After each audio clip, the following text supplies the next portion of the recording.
Welcome to the slop farm. Enjoy the video. You start by confirming hardware capability, refresh rate, SoC, and current OS build. This matters because the game adapts to available power and drivers. Once done, update PUBG Mobile and any GPU or firmware patches, then enable System Game Mode or Performance Mode to prioritize CPU/GPU.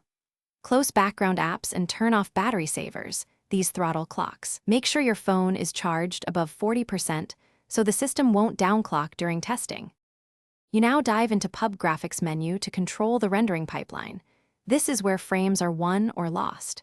Choose smooth or balanced graphics and set frame rate to ultra or extreme. Lower texture detail if necessary because less GPU load yields more frames. Turn off anti-aliasing and auto-adjust, and reduce render scale to around 0.8:1 to trade fidelity for stable FPS. Once set, apply changes and relaunch the game so settings fully take effect. You finish by optimizing the system around the game. Enable any high-performance GPU governor or game turbo, grant foreground priority, and set background limits. Use a wired charger and an external cooler or keep airflow so the device doesn't reach thermal thresholds that force throttling.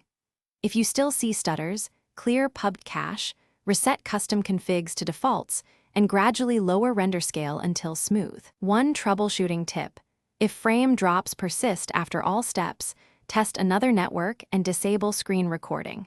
Sometimes encoding steals GPU resources. Thanks for watching. Consider subscribing if we helped you today.